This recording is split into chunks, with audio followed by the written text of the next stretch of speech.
Jesús, ¿cómo estás? Bienvenido a mi casa de nuevo. Pues muy contento de estar aquí otra vez. En el podcast. En el podcast de moda. Lo mismo que dijiste la otra vez.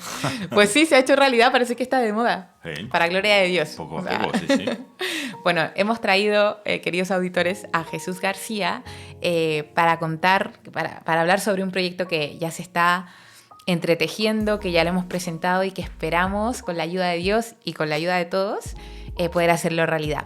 Pero antes, contarte que Mantita y Fe Podcast es un proyecto de los tantos que tiene la Fundación Gospars. Así que si quieres conocernos más, visita nuestro canal de YouTube. Si quieres conocernos aún más, visita Gospars, www.gospars.org. Y si puedes, ayudarnos con tu donativo para mejorar equipos, para profesionalizar aún más todo lo que hacemos. Ahí encontrarás una pasarela de donativos y te estaremos profundamente agradecidos. Amén. Amén. Así que bueno, Jesús, primero contarte, cuando hablamos la primera vez estábamos en modo Ajabá, ¿no? Sí. Con esa aventura que gracias a Dios sigue caminando. Sí, sigue avanzando. Sí. Entonces, ¿cómo te encontramos hoy? Porque ahora estás abrazando otro proyecto.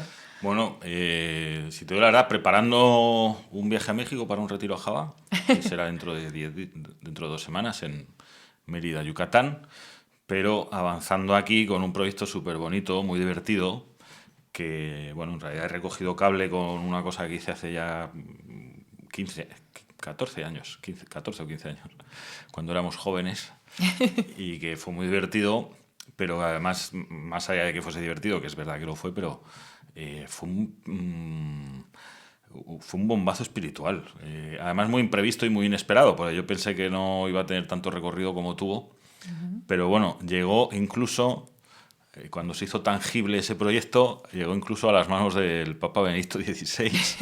Y bueno, con mucha alegría, muy divertido y que la verdad es que cuando lo recuerdo ha sido de los proyectos en los que mejor me lo he pasado haciéndolo. Wow.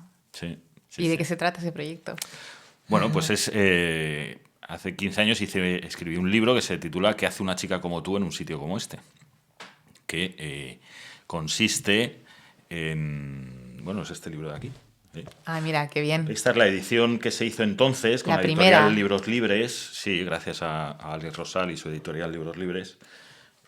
Bueno, pues son 10 mujeres de nuestro tiempo que dan testimonio de su vocación religiosa. Son 10 entrevistas, aquí, si 10 entrevistas a 10 monjas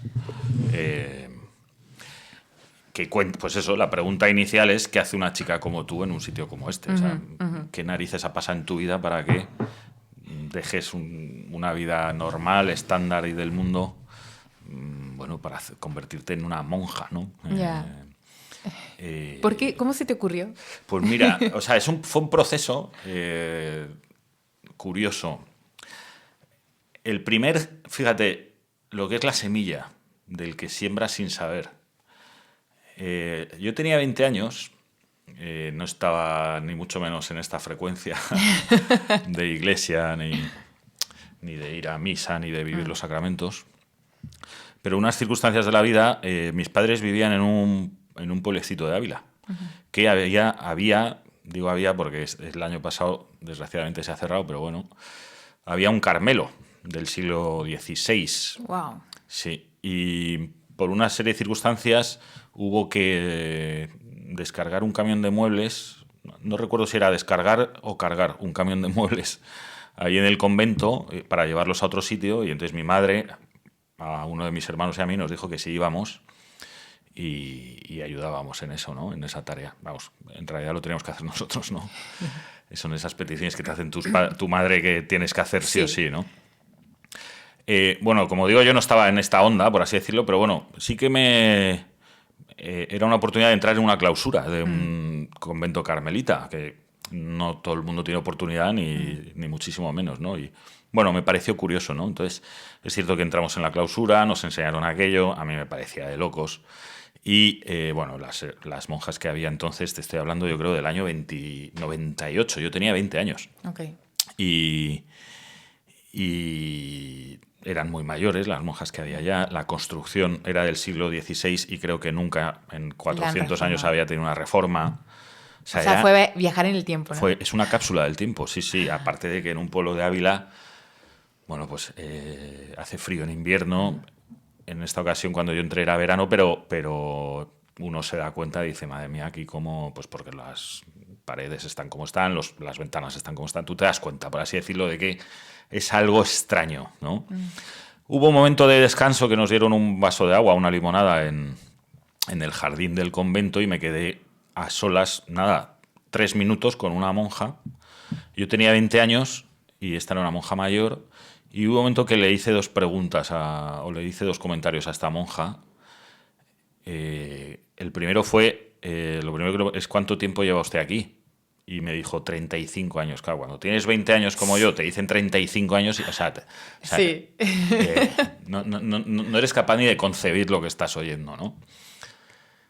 Y entonces yo le dice, pues 35 años, hijo. Y digo, y entonces yo, que fui, no sé si imprudente, atrevido o sencillamente normal, le dije, hermana, pero esto es una locura. Y ella me dijo, dice, sí, dice, pero es una locura de amor. Y se está tan bien aquí dentro con Dios. Y ahí lo dejó. Y aquel comentario que a mí me seguía pareciendo que estaba esta señora, que estaba loca, pero dejó cierto pozo porque yo percibí verdad en lo que ella decía. O sea, ella estaba diciendo algo que vivía. A mí me pillaba a años luz de mi realidad, de mi mentalidad, de mi momento de vida, que era pues divertirme y salir de fiesta, ¿no? Pero sí que dejó cierto pozo ahí que, pues una semilla, sí, una semilla, ¿no? Ahí.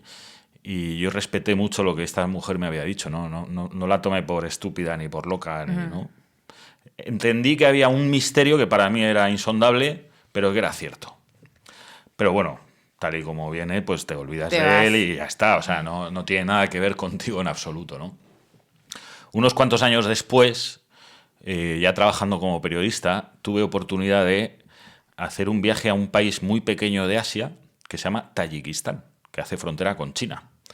Es un país que fue parte de la Unión Soviética en su momento, tiene 7 millones de habitantes y la religión dominante allí, vamos, son musulmanes. Ok. Era un país en el que había, entre 7 millones de habitantes, había 150 católicos. Wow. Una comunidad muy pequeña de católicos Sí. que eran los supervivientes de deportaciones de los comunistas de hacía años de familias polacas o alemanas. Y bueno, pues habían pasado 2 o 3 generaciones y seguía habiendo allí católicos, pero sin ministerio, sin vivencia de la fe real en lo que a los sacramentos se refiere, porque no había... Y entonces en el año 90, cuando cae el muro de Berlín, Tayikistán deja de ser soviético, el Papa Juan Pablo II envió allí a unos misioneros, y fueron unos misioneros argentinos. Entonces yo conocí una comunidad de 3 sacerdotes y 4 monjas que estaban en medio de o sea, un lugar súper desconocido, al fin del mundo, que la gente ni siquiera ubica en el mapa. Bueno, yo no lo ubicaba hasta que no fui allí, ¿no? Las 4 monjas que había eran 2 ucranianas y 2 argentinas. Eran chicas muy jóvenes, ninguna tenía 30 años, muy guapas, muy listas, muy alegres, muy divertidas y con una disposición y una presencia brutal. Y ahí fue la primera vez que, mirándola a una de ellas, que era una niña, pues como digo, muy guapa, muy alegre y muy... le hice una pregunta, ¿no? Que más o menos era ¿qué hace una chica como tú en un sitio como este, ¿no? O sea, ¿qué estás haciendo aquí? O sea, tú podías estar haciendo, era una chica de Buenos Aires. Digo, estás en la otra punta del mundo de tu casa. ¿Qué estás haciendo aquí? Si podías estar haciendo lo que quisieras. Y entonces ella me dijo, efectivamente, eso es lo que estoy haciendo, lo que quiero. Porque cuando el amor de Dios inunda tu corazón... Y entonces ahí ya como periodista y como persona adulta dije, jo, aquí hay una historia. O sea, aquí hay que escarbar en ese corazón, en esa vivencia o lo que sea, ¿no? Y entonces ahí ya hice un pequeño artículo para una revista que lo titulé así, que hace una chica como tú en un sitio como este. Vale. Que es el título, por cierto, de una canción de los años 80 en España, en la época de lo que se llamaba entonces la movida madrileña, que es un himno de la movida madrileña que precisamente habla de una chica, pues un poco todo lo contrario, o sea, que hace una chica como tú en un sitio como este, mujer fatal, siempre con problemas, bueno, ¿no? Pues, y entonces a mí me hizo gracia y le puse ese título tanto al artículo aquello dejó un pozo muy fuerte para mí. Y dije, joder, es que en cada uno de estos corazones de estas chicas que dejan todo y se van o bien a una clausura, o bien a una misión, o bien a un convento de vida activa, pues ya sea con un colegio, con una misión social, la que sea, hay una historia de renuncia inmensa que a mí no sé, me despierta una curiosidad, sana curiosidad, tremenda, porque entiendo que detrás de esa experiencia tiene que haber una manifestación de Dios brutal, íntima y personal, que nadie más ve, pero que es definitiva, porque dejan todo, ¿no? Sí. Y yo quería investigar desde el punto de vista de un periodista qué era lo que sucedía, ¿no? Entonces fue como, bueno, pues pergeñé este libro, ¿no? Hablé con Alex Rosal, el editor de Libros Libres, le pareció una idea más o menos buena, tampoco le entusiasmó. Tampoco aplaudió. Tampoco le entusiasmó, y a mí también, si te digo la verdad, yo recuerdo que decía, hacer un libro de monjas, ¿quién se lo va a comprar? O sea, ¿quién se va a asomar a esto? ¿No? Al final yo creo que esto me interesa a mí y poca gente más, lo cual también te digo que me preocupaba, ¿no? Pues yo decía, ¿qué tendré yo en la cabeza para que estas historias me atraigan? ¿No? Y en el fondo lo que había era una historia de amor de Dios que subyace en todos esos testimonios brutal, ¿no?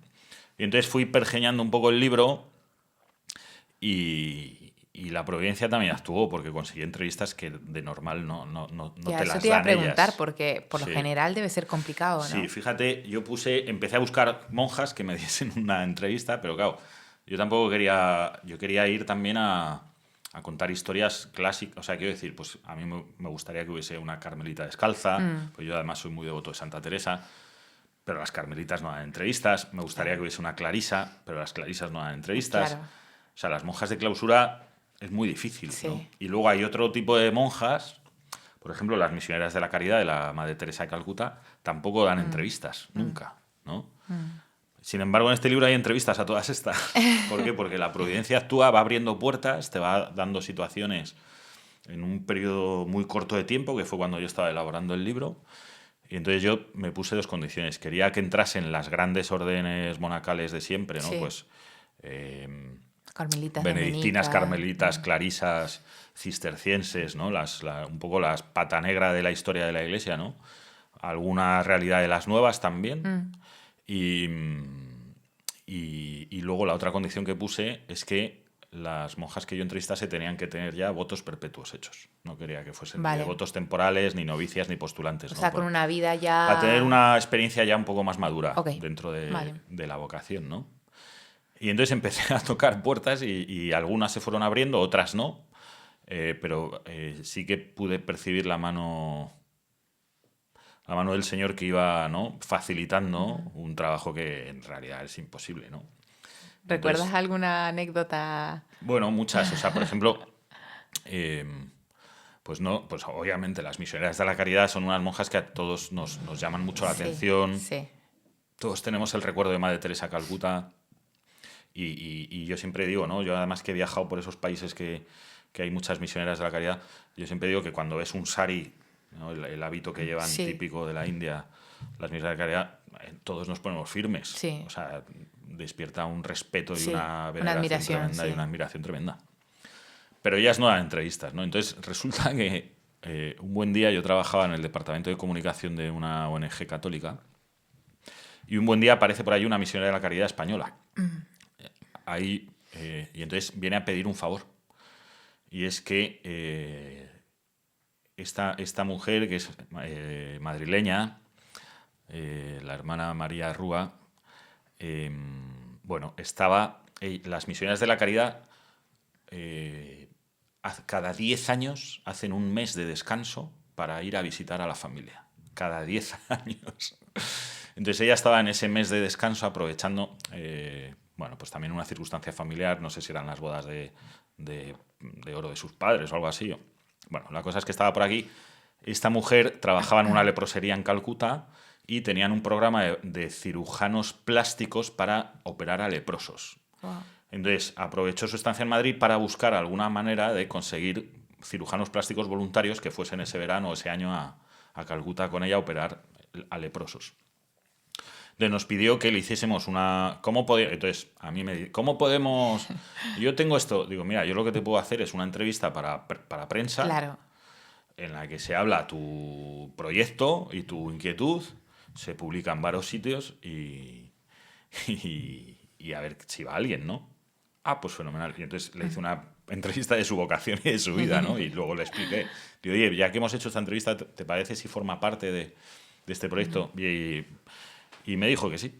Y entonces, de repente te ves, tienes en las manos un tesoro, porque Sí. como digo, las misioneras de la caridad no dan entrevistas ni testimonio de su vocación ni de su vida. No tienen esa transparencia a través de los medios de comunicación nunca.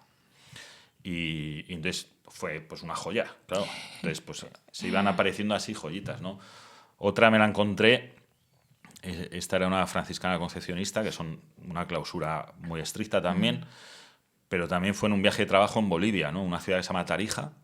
En Bolivia nos reciben unas monjas que nos hospedaron en su hospedería durante 2 o 3 días y allí mismo con la madre superiora le dije, oye, ¿qué te parece si me cuentas tal? Y entonces pues cayó otra, ¿no? Y fue súper bonito. Luego, como, pues a mí lo que más me llama la atención es que una carmelita descalza de Ávila, del convento de San José, que es la primera Sí. fundación de Santa Teresa, me dio testimonio también, ¿no? Me dio una entrevista con una serie de condiciones. Tenía que estar presente la madre abadesa, que era Sor María.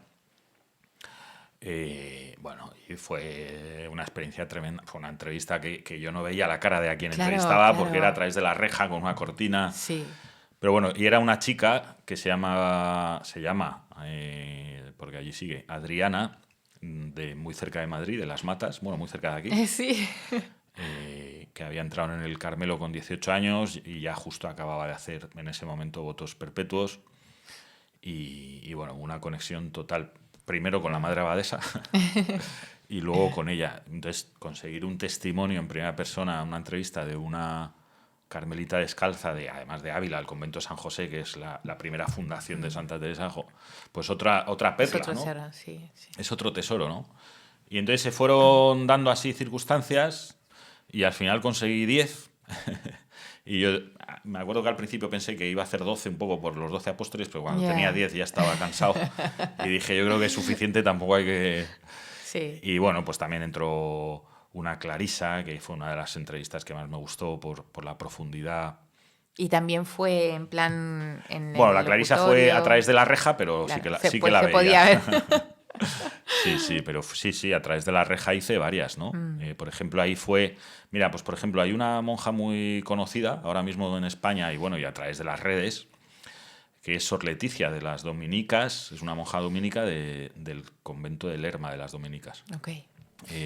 Ahora son muy famosas estas monjas, pues son las famosas monjas del reto, el reto Ok. del día, ¿no? Y yo creo que fue la primera vez que Sor Leticia se dio a conocer a través de este libro. A mí no sé quién me habló de ellas o no sé cómo contacté con ellas, si te digo la verdad, pero me encontré con un testimonio de una chica joven, muy dinámica, muy activa y que Sor Leticia, la entrevista con Sor Leticia es muy divertida, porque ella fue, antes de ser monja, fue campeona de España de esgrima, por ejemplo. Y de hecho ella me contaba cómo allí en el convento tenía los sables y el florete, el sable y no sé qué, y que de vez en cuando le daba todavía a la espada, ¿no? Y aprendí, fíjate qué curioso, por ejemplo, la vocación de Sor Leti fue tremenda. Bueno, pues una chica súper deportista, súper competitiva. Ella gana el Campeonato de España, ella me lo decía, ¿no? Porque ella al rival lo veía y lo quería machacar. O sea, era una tipa con un pronto tremendo, de mecha corta, que se dice. Muy aventurera, muy deportista, muy de probar cosas y de hacer cosas. Y su vocación, el momento de la vocación fue un día que ella se atrevió a hacer puenting. Ok. Entonces es muy divertido, ¿no? Porque dices, o sea, no fue un retiro espiritual, Claro, no fue una claro. predicación, fue tirándose un ¿Cómo? puente. Entonces ella, pero me pareció de una lógica tremenda. Ella dice que se tiró del puente con la cuerda, bueno, adrenalina al 1000%, se queda colgando, ya colgando le da bajón de adrenalina y le da un bajón tremendo y dice, ¿qué estás haciendo? O sea, te estás jugando la vida, te juegas la vida por algo que no, por diversión. Es absurdo. Y que cuando subió arriba era otra persona. Ya tenía decidido que ella se iba a jugar la vida, pero por algo que mereciese la pena, ¿no? Y empieza una búsqueda que la lleva al convento de las dominicas de Lerma. Pero fíjate cómo el Señor Sí. en cualquier circunstancia, cuando un corazón es honesto y sencillo y por muy alocado que pueda parecer, Total. pin, toca, enamora, seduce y además en un momento, muchas veces hablamos del desierto, ¿no? Pues al final Sor Leti estaba colgando en un desierto, en una soledad absurda, jugándose la vida por diversión y por demostrar pues lo valiente que eres o Sí, sí, por sí. Por experiencias pasártelo bien. nuevas. Sí. Y sin Wow. embargo ahí el Señor la tocó. Y bueno, al final fue un trabajo muy divertido porque cuando ganan confianza, por las monjas al fin y al cabo son señoras normales que tienen su sentido del humor y tal.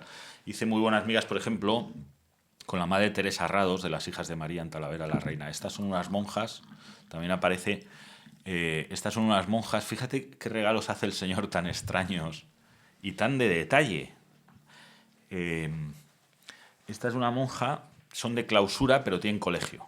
O Ok. sea, es una clausura, pero tienen cierta vida social, ¿no? Pues tienen trato con las niñas, es un internado el colegio, bueno, hay externas e internas. Y bueno, pues su carisma es la educación, tienen un colegio, pero no salen del colegio, ¿no? Ella, antes de ser monja, era muy aficionada al fútbol. Era del Real Madrid y iba a muchísimos partidos con su padre al Estadio Bernabéu, que era algo que yo hacía de pequeño. Sí. Yo iba mucho al Estadio Bernabéu. Sí.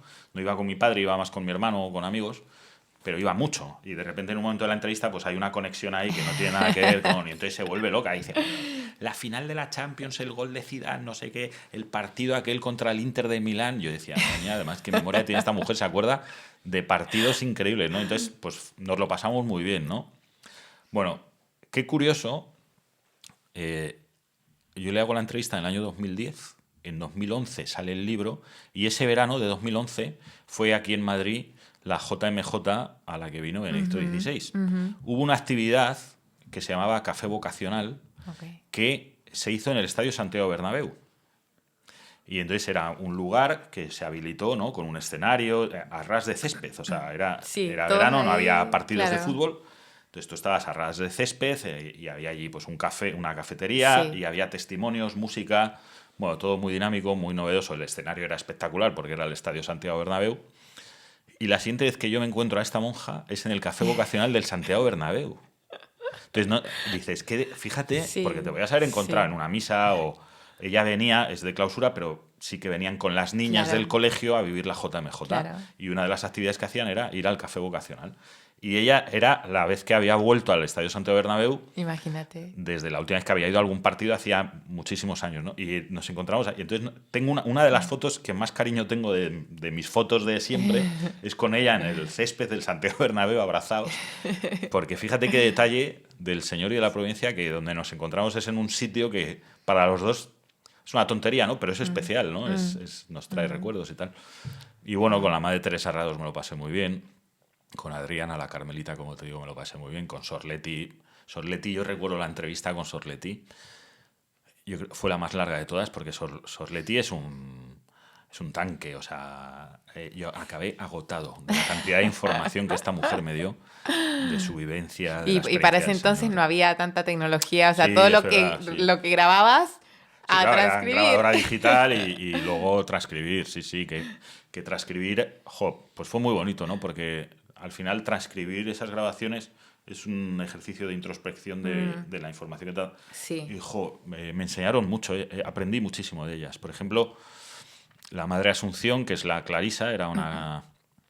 Muy cerca de Madrid hay un convento en un pueblo, en una ciudad que se llama Valdemoro, las Clarisas de Valdemoro, que tienen bastantes vocaciones, y hablé con la Madre Asunción y jo, fue, yo creo que la entrevista de más enjundia y de más contenido fue aquella. Yo recuerdo que con ella pude hablar, yo por ejemplo, un misterio que era para mí, ¿no? Yo le pregunté a la Madre Asunción, digo, vamos, las mujeres tenéis un instinto innato, natural, que en unas mujeres está más marcado, en otras menos, pero que es real, que los hombres no tenemos, que es el instinto de maternidad. Entonces, ¿cómo una mujer, decidiendo la vida de clausura y de vocación religiosa, puede sublimar una fuerza de la naturaleza tan grande como es un instinto, tan marcado como la maternidad. Y ella hizo una explicación espectacular, ¿no?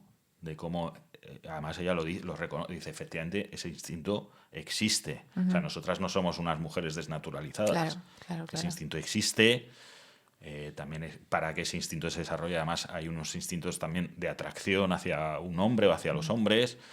En fin, o sea, eso es verdad. Pero es cierto también que en la vocación el Señor acompaña con una experiencia de amor diferente que sin cercenarte como mujer consigue completarte, ¿no? Y lo explica, ¿no? Y para mí fue muy luminoso, ¿no? Total. Muy luminoso. O sea, su explicación no te la puedo decir ahora de memoria, no Sí, está en el libro, ¿no? Bueno, para eso tienen Pero que cuando ella leerlo. lo desarrolla en un par de páginas, Sí. joder, yo decía, esto es teología, pero doméstica, o sea, muy de andar por casa, no es estudiar aquí y expresado precisamente por quien lo está viviendo. O sea, no es lo mismo hablar de la luna con una persona que la ve desde la Tierra que con Armstrong, que pisó la luna. Estas mujeres están pisando la luna de la espiritualidad y del amor de Dios y de la vocación cristiana. O sea, y la entrevista con la Madre Asunción fue tremenda. O sea, yo recuerdo que fue tremenda, ¿no? Y bueno, y así se fueron dando, ¿no? Tú llamas a los capítulos celdas, ¿no? Sí, o sea, yo me acuerdo que por darle un poco de gracia al tema, porque de entrada, claro, a ver, es cierto que en el mundo en el que vivimos, y pues yo pensaba, un libro de monjas es aburrido. Entonces, yo me acuerdo que un día, de entrada, o sea, quiero decir, ¿no? Así como planteamiento es como, qué pereza, o sea, prefiero leer de otra cosa, ¿no? Sí. Entonces, de ahí buscar, ¿no? Pues un poco, pues darle un título gracioso, por eso cogí ese título que es el título... Aquí en España todo el mundo cuando oye que hace una chica cuando en un sitio como este se va a aquella canción que te digo, que no tiene nada que ver con la vida de las monjas, ¿no? Entonces era un juego de palabras también para darle la vuelta a la situación, ¿no? Y luego lo que hice en el libro fue desarrollar, yo dije, bueno, me voy a inventar que en realidad estamos de visita en un monasterio de papel. Yo lo llamaba Bienvenidos al monasterio de papel, y cada capítulo es una celda habitada por una monja diferente, ¿no? Entonces, bueno, pues también es un juego, ¿no? De ir introduciéndote, pues poco a poco en la vida de estas mujeres, de estas señoras que han entregado todo, ¿no? Bueno, pues por ejemplo, mira, la misionera de la caridad, divertidísima también. Ella era una chica de Madrid. Muy curioso. Ella había estudiado medicina, era médico. Y había estudiado medicina en Salamanca. Salamanca es una ciudad en España que tiene mucha fama de ser una ciudad habitada por jóvenes porque hay muchas universidades. Tiene una tradición universitaria muy marcada, histórica, y van muchísimo. Es una ciudad que la mitad de la población son estudiantes, ¿no? Entonces tiene mucha vida, ¿no? Sobre todo, es una ciudad que está cerca de mi pueblo, y entonces cuando ella me dijo que había estudiado, me dice, yo estudié medicina en Salamanca. Y digo, pues mira, yo conozco muy bien Salamanca. Y dice, sí. Digo, bueno, lo conozco de noche, de día no lo conozco. Pues yo iba de fiesta a Salamanca con mis amigos que estudiaban allí, que eran muchos, ¿no? Claro. Y ella se rió y dice, mira, a mí me pasó igual. O sea, yo los 2 primeros años de Salamanca y de estudiar medicina fueron de fiesta, ¿no? Luego ya aterrizas un poco porque, claro, no puedes seguir así toda tu vida, ¿no? Y fue muy bonito también, ¿no? Me contó cómo ella tenía... Su historia con la medicina era vocacional, tenía pasión por la medicina, y en el momento que decidió irse con las misiones de la caridad tienen que renunciar a todo, ¿no? Y ella dice que incluso me contó cómo todos sus apuntes de la carrera y todos sus libros, que tenía una biblioteca, ¿no? Pues personal, particular de todo lo que ella había estudiado de todos esos años, los tiró a la basura. Y cómo fue un gesto de desprendimiento absoluto. Ella no dejaba de ser médico, pero sí dejaba su vida pasada. Y me pareció tremendo, ¿no? Y como esta mujer se fue a Calcuta y, bueno, pues estuvo en un moridero, luego estuvo en una leprosería, que era donde estaba en ese momento, en fin, bueno, una aventura. O sea, son vidas de película, en realidad. Cada una de ellas, en realidad, se podría hacer una película con cada una de ellas, ¿no? Y bueno, pues así, pues ya te digo, había una franciscana concepcionista, que era la de Bolivia, que también, recuerdo que esta hace una reflexión sobre la muerte, por ejemplo, preciosa. O sea, yo creo que ella ha sido una de las personas que a mí me quitó o me empezó a quitar el miedo. miedo de la muerte, por la reflexión que hace de la muerte tan bonita, ¿no? Ella dice, mira, la muerte al final, la vida al final y la muerte, pues es como una puesta de sol en la que tú te sientas a descansar y vas viendo cómo se va poniendo el sol y los colores son más tenues, más acogedores, más agradables, el ruido se va apagando y en el fondo es la sensación del trabajo bien hecho, Bien hecho. que acaba, ¿no? Y entonces la entrada en el cielo va a ser así, ¿no? Habiéndose entregado de por vida a la vocación y al Señor, pues ella decía eso, ¿no? La entrada en el cielo va a ser así. Va a ser tranquila, amable y que en realidad se va a disfrutar. No, no es un drama, sino Claro. todo lo contrario. Es una fiesta. Wow. Bueno, yo, o sea, claro, yo Sí. me acuerdo que le hice una broma, digo, madre, hermana, o sea, tal y como lo cuenta, dan ganas de morir, ¿no? Claro. Entonces ella se reía y dice, bueno, no se trata de eso, sino de, Pero un poco sí. de aceptar la voluntad del Señor. Pues cuando sea, será. Claro. Y ya está, Qué ¿no? fuerte. Y entonces, al final son unas mujeres que son maestras de vida, sin salir de un convento o de un entorno muy concreto, ¿no? ¿Descubres como un factor común entre ellas? Porque son distintos Sí, el carismas. enamoramiento. Son historias de amor. Y dices, ¿pero cómo historias de amor? Mira, déjate de vainas. Estas mujeres de lo que saben es de amor. Y cada una tiene una historia muy diferente y carismas distintos, vidas tremendamente diferentes, pero todas tienen un denominador común que es un enamoramiento absoluto de una presencia real en sus vidas. Y es el mismo, el que las ha enamorado. O sea, al final me hacía gracia porque tú te dabas cuenta cómo lo que trascendía en sus historias era, me estaban hablando 10 personas que no se conocían de nada y con vidas totalmente distintas, de una misma experiencia con la misma, Con la misma persona. Y es increíble. Bueno, se me pone la piel de Sí, gallina porque hay una trascendencia ahí escondida brutal. Yo tuve la suerte de poder palparla, ¿sabes? Me ofrecieron esa confianza de abrir su corazón y su alma. Y eso. Y luego, pues yo creo que la joya de la corona, la perla de este libro, fue Sor Teresita Barajuán. Sor Teresita, ella sola merecía un libro aparte. Ya. O sea, es una monja cisterciense, vivía en un cister en la provincia de Guadalajara, aquí a 2 horas de Madrid. Bueno, lo primero es el contexto, el entorno. O sea, cuando yo fui a ese monasterio, o sea, es un cister que tenía 1000 años. Entonces, un monasterio de 1000 años, la sola existencia de esos muros impone. De verdad, o sea, tú entras, es un cister que se llama Buenafuente del Sistal, está en medio de un bosque, de un pinar enorme, en la provincia de Guadalajara. Se llama Buenafuente del Sistal porque está, bueno, pues como se hacía entonces, claro, donde construían los monasterios aislados, pues donde había agua, ¿no? Entonces está construido al pie de un manantial y es muy curioso porque en lo que es la nave de la iglesia, que es una iglesia que tiene, como digo, 1000 años, se oye el ruido de un río correr. Y es que el manantial nace en la parte de atrás de la iglesia y discurre por debajo del enlosado de la iglesia hasta desembocar en la otra punta. Wow. Entonces tú estás constante... Bueno, o sea, experiencia mística asegurada. Entonces tú entras en un monasterio, en un cister, que tiene 1000 años, a la luz de las velas, con tanta historia, tan magnífico, oyendo el ruido del agua, que es un manantial que lleva corriendo miles de años. Entonces, o sea, es una experiencia increíble. Y en ese monasterio vivía una monja que era Sor Teresita, que cuando yo la conocí tenía 102 años y llevaba 83 en clausura.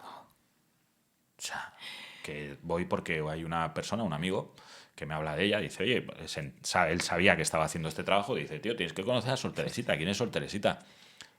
Es que Entonces fui, la conocí y nos hicimos amigos, porque además ella, fíjate, yo hacía 2 años el año anterior había escrito el libro de Medjugorje, y ella era muy devota de los mensajes de Medjugorje, de la Virgen de Medjugorje, sin haber salido nunca del cister. Desde los años 80 ella, a través de una persona, recibía por carta los mensajes de la Virgen de Medjugorje. Wow. Entonces a ella le hacía mucha ilusión conocerme, porque ella se había leído el libro. Entonces se dio una conexión entre dos personas que se llevaban 70, 80 años de edad. Yo tenía 28 años o 30 cuando hice ese libro, 32. y ella tenía 102, pues nada, 70 Sí, años de diferencia. Y se dio una conexión magnífica, Qué brutal. preciosa, un regalo, o sea, pero un regalazo. Como digo, 102 años, 83 en clausura, pues lo que no había vivido esa mujer ahí dentro, ¿no? Había desempeñado todas las oficios que hay dentro de un monasterio: portera, campanera, cocinera, madre abadesa, priora, maestra de novicias, o sea, todo Todo. lo había vivido. Había vivido, porque ella ingresa en el Cister en 1927. La guerra en España, la famosa guerra civil española, que una de las causas de la guerra fue una brutal persecución religiosa, claro, ya la vivió allí. Y ella, yo le pregunté cómo vive aquello, ¿no? Entonces contó que efectivamente fueron a por fue un vecino a avisarlas: iros del monasterio porque vienen a mataros. Ella tenía 20 pocos años. Tenían acogido a un anciano muy enfermo, inválido, en el monasterio, y entonces todas las monjas se fueron, pero 2 se quedaron. Se quitaron el hábito, se vistieron de civiles, Sí. y se quedaron porque no podían, tenían que quedarse cuidando de aquel anciano. Entonces se hicieron pasar por civiles y así vivieron la persecución religiosa y la guerra, ¿no? Pero bueno, me contó, bueno, de todo, ¿no? De todo. Y una de las cosas que me cuenta, que yo creo que es la guinda del pastel de este proyecto, fue lo siguiente. Justo en una de mis visitas, pues yo luego la visité varias veces. Ella falleció 2 años después, pero fui bastantes veces a visitarla. Y una de las cosas que me contó cuando estábamos, cuando ya había hecho la entrevista del libro y ya iba a salir, yo creo que fue el día que la llevé el libro ya impreso. Te estoy hablando del mes de abril de 2011. Ok. Una de las cosas que me cuenta, hablando con ella, comentamos, ¿no? Fíjese que la semana que viene es el cumpleaños del Papa Benedicto XVI. Dice, sí, dice, lo tengo muy presente todos los años porque, me dice, porque él nació el día que yo entré aquí en el convento, en el monasterio. Y yo pensé que coincidía la fecha, ¿no? O sea, quiero decir, Sí. el 27 de abril, ¿no? Era. Si el cumpleaños de Benedicto XVI era el 27 de abril. Pero no del mismo año. Y digo, joder, qué casualidad, ¿no? Y dice, no. O sea, el día que yo entré aquí es el día que él nació. Dice, yo de eso lo supe muchos años después porque leí la su biografía vida. de... Y dije, el día que yo entré en el monasterio es el día que nació Benedicto XVI. A mí me cuenta aquello y me parece maravilloso, Sí. ¿no? Y en el viaje de vuelta a Madrid, que son 2 horas de coche, caigo en la cuenta, te estoy hablando de abril de 2011, que en julio de 2011, 3 meses después, Benedicto XVI venía a Madrid, a la JMJ. Y entonces digo, joder, el Papa tiene que conocer a esta monja. Entonces, bueno, con Alex Rosal, el editor del libro, pergeñamos un plan, ¿no? Lo primero era no saltarnos digamos, las autoridades competentes, ¿no? Y hablamos con la organización de la JMJ, que como era aquí en Madrid teníamos muchos amigos ahí dentro, de hecho en algunos eventos participamos, en fin.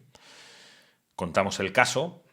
Hay una monja de clausura que lleva 83 años en clausura, que entró en el convento el mismo día que nace Benedicto XVI. Yo creo que al Papa le alegraría, le agradaría, le despertaría una sonrisa, aunque sea, y le aliviaría dentro de su viaje tan pesado y tan cargado conocer a esta monja, ¿no? Bueno, en la organización de la JMJ nos ofrecieron una opción que no era viable, por decirlo de alguna manera, pues dada la edad y las condiciones. De la Sor Teresita hermana. tenía muy bien la cabeza, pero había que moverla en silla de ruedas. O sea, Ya. una señora de 103 años. Claro.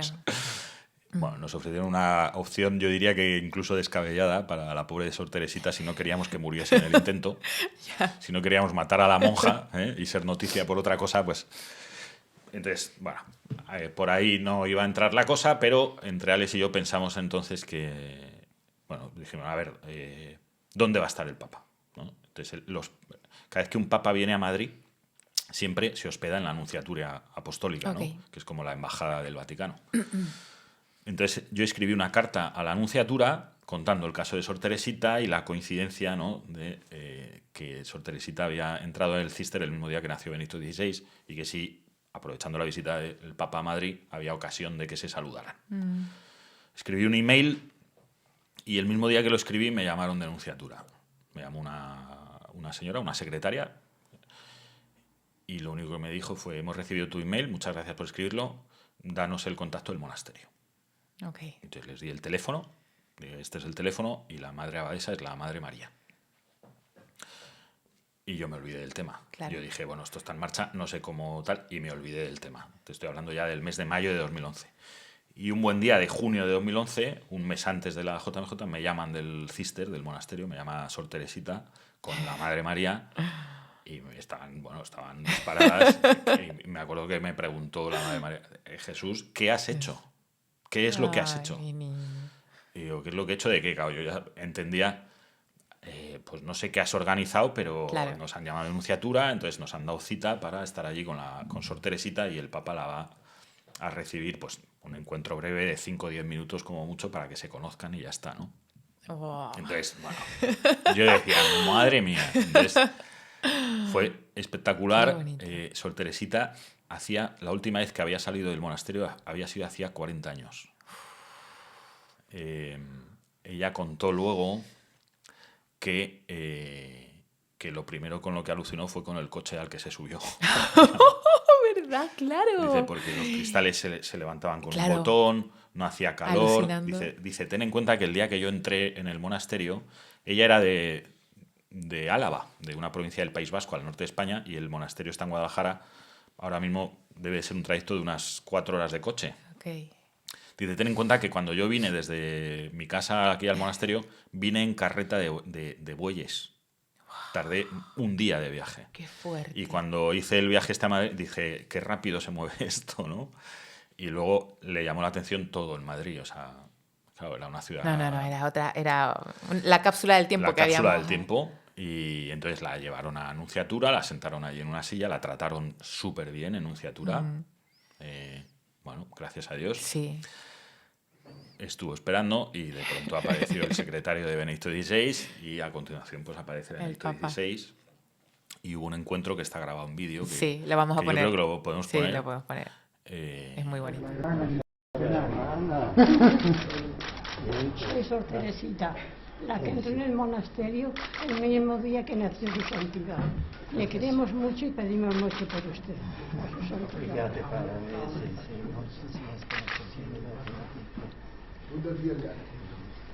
El cisterciense, oggi la festo, padre. He leído muy interesante, vale la pena leer.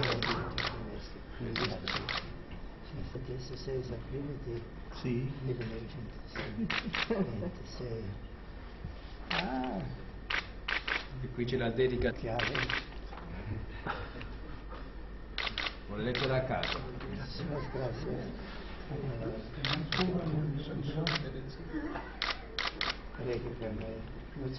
Rece usted por el Santo Padre, está Sí, diciendo. todos los días. Rece por él.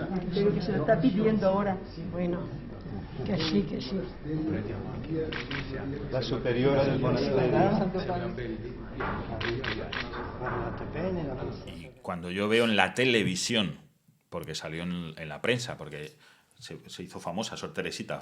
Sí. Recuerdo el titular, Sí, sí. que fue el récord Guinness de tiempo en clausura de una monja, ¿no? 83 años, 84 años ya en una clausura. Y cuando lo vi, pues me hizo una ilusión enorme. O sea, para mí fue como... O sea, yo decía, no me lo puedo creer. Claro. Pero además hubo un detalle, un plus, por así decirlo, es que, a ver, todo el mundo que se encuentra con el Papa le lleva un regalo, un detalle, ¿no? Pues la Virgen del Convento, yo qué sé, un libro del fundador, la historia del carisma, no sé, o sea, cosas importantes, ¿no? Es un encuentro con el Papa, ¿no? Pues, ¿qué le llevó Sor Teresita de regalo al Benedicto XVI? Pues una copia del libro. Y entonces Encima es la muy imagen es bonito. muy tierna porque está así como con el libro, Sí, así sí, como... bueno, ya estaba...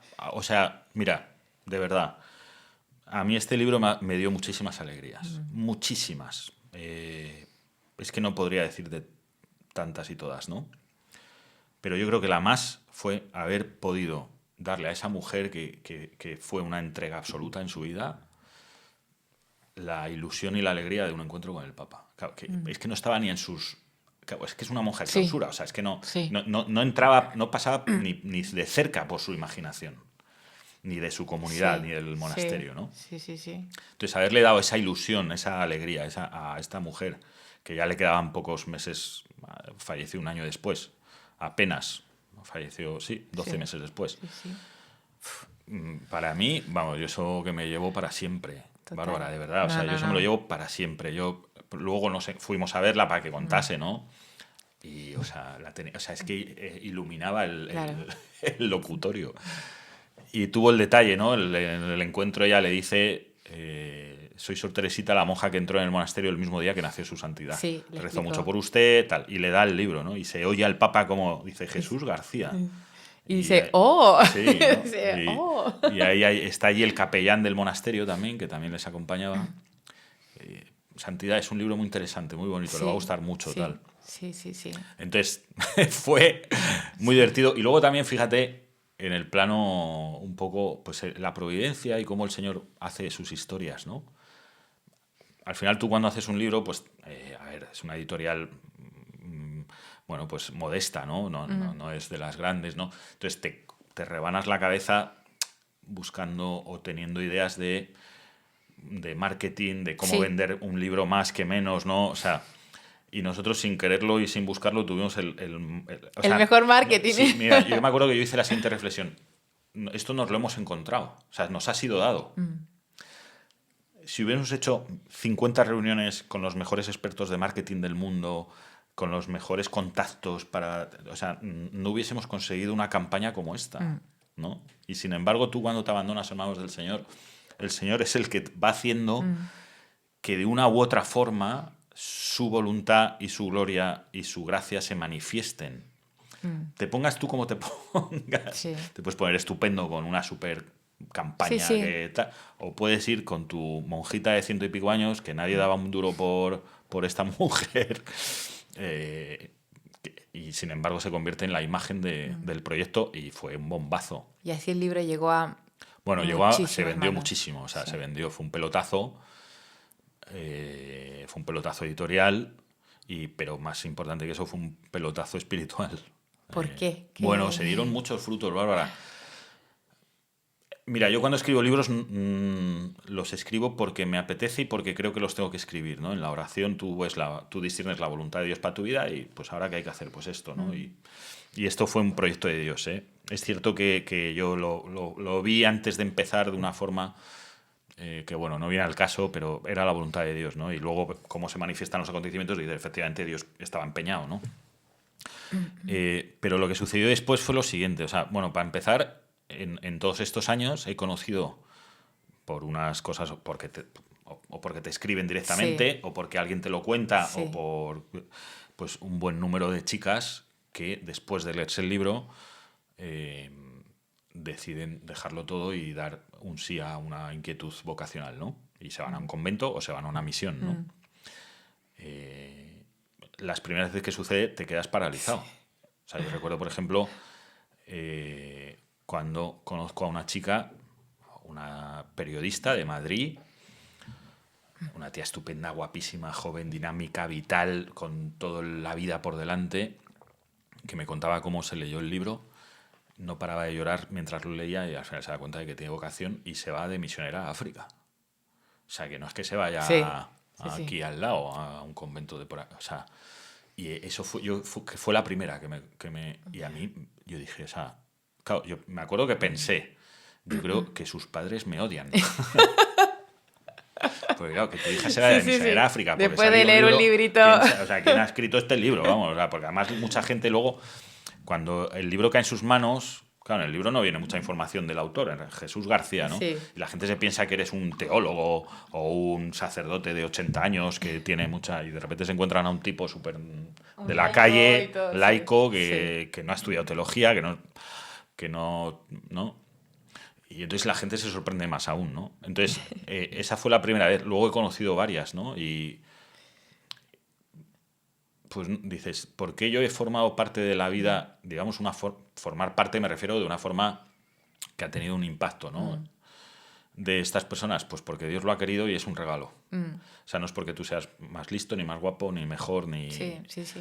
Pues porque el Señor se sirve de instrumentos inútiles, ¿eh? Sí. Y como uno se sabe inútil porque o sea, no es una pose ni es falsa modestia, es que... No, es así. Es así, ¿no? Yo no tuve jamás, en el tiempo que hice este libro, esa pretensión, ¿no? Voy a provocar vocaciones o voy a inducirlas. Claro. Sí, Nunca sí. se me pasó por la cabeza que yo pudiese tener impacto en la vida de una chica para que deje todo y se vaya de monja de Sí. clausura o de misionera a África o cualquier cosa, ¿no? Y sin embargo sucede y acontece. ¿Por qué? Porque hay un sí a la voluntad del Señor. Y entonces se va dando fruto. Hay una anécdota, a lo mejor con esto alargamos el podcast, pero bueno, ya lo siento. Tú me contaste que en Medjugorje conociste a una chica, Sí, ¿no? hace pocos años.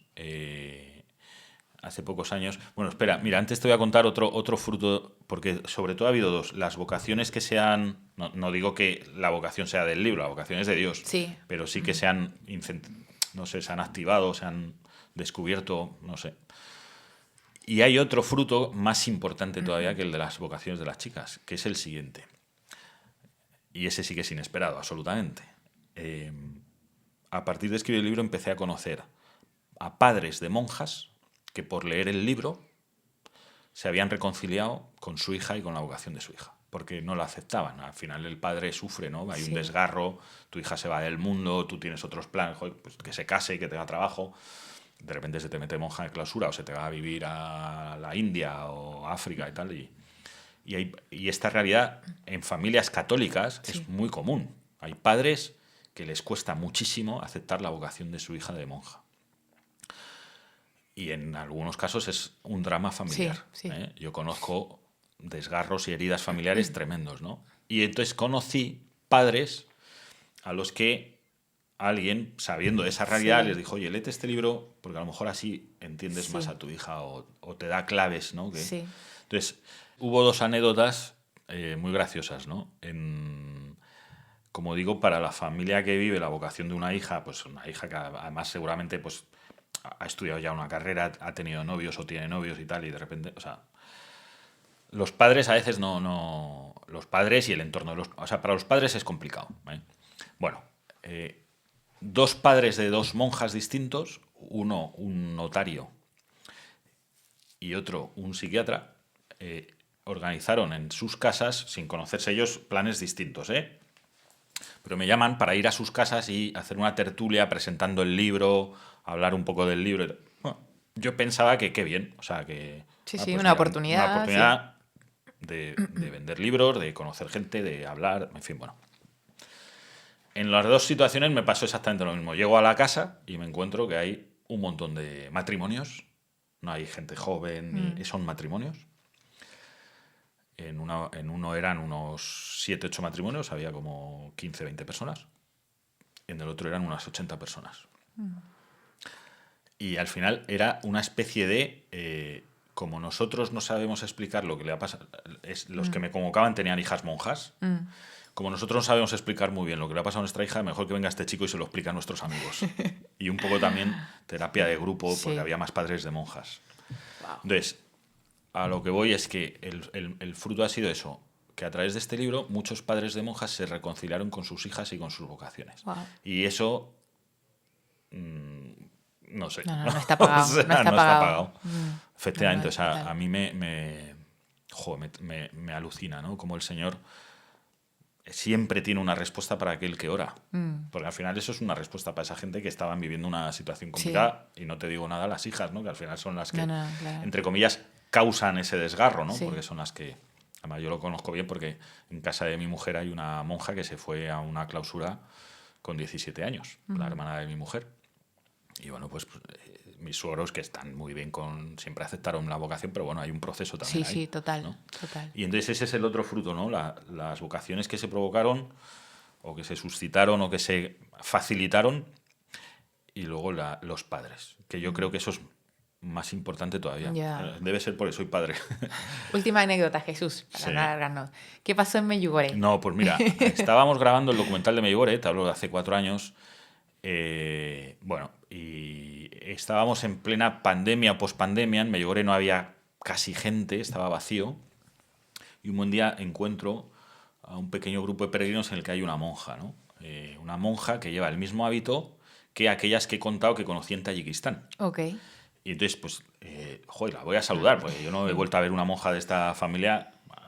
Bueno, sí, las vi también en Tierra Santa, pero no es lo habitual, ¿no? Y me la encuentro en Medjugorje, entonces voy y la saludo. Digo, buenas tardes, hermana. Me dice, hola. Y digo, ¿es usted de esta congregación? Yo las he conocido en la misión. Ah, pues qué bien.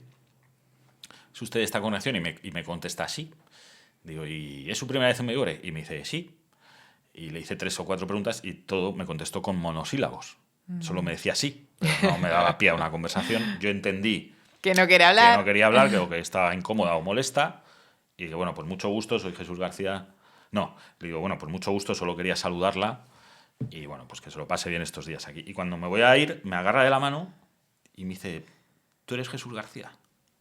Y digo, sí. Y entonces se emociona. Y se le cae una lagrimita. Y dice, no me puedo creer que te esté viendo aquí. Y digo, bueno, pues esto es lo que hay. O sea, no, Lo siento. no soy una aparición como la Virgen en Medjugorje, ¿no? Pero soy un periodista en Medjugorje, pero... Y entonces me cuenta que ella es de Honduras. Es la que No, aparece en sí, Guatemala. de Guatemala. Ella es de Guatemala Sí. y que ella vivía en Guatemala y que a través de un familiar llega el libro a sus manos, se lo lee y por el libro ella entra en la una comunidad y hacía unos meses la habían trasladado a España, a un convento en España, en Cataluña, y que estaba preparando sus votos y que por eso le habían regalado el viaje a Medjugorje para preparar sus votos. Y que de repente se encuentra allí al tío que escribió el libro por el cual ella... Qué fuerte. Entonces se puso a llorar. Sí, sí. Dice, no me lo puedo creer. Dice, ¿me puedo hacer una foto con usted? Digo, sí, claro. Dice, es que si se lo cuento a mi mamá no se lo va a creer. Y yo lo pensé y dije, es que es para no creérselo. Sí, sí, o sea, sí. una monja de Guatemala que se lee un libro que se va de monja a España, pero de repente se va a Medjugorje, que tampoco es España, y allí se encuentra con el tipo que había escrito el libro. Entonces Sí. es para no creérselo. Sí. No, es que Entonces fue muy divertido impactante. porque pues aquellos 3 o 4 días que estuvimos en Medjugorje, como digo, no había mucha gente. Al final en Medjugorje vas a la parroquia, al monte. Entonces nos encontramos con ella como 3 o 4 veces y cada vez que me veía salía corriendo y me abrazaba.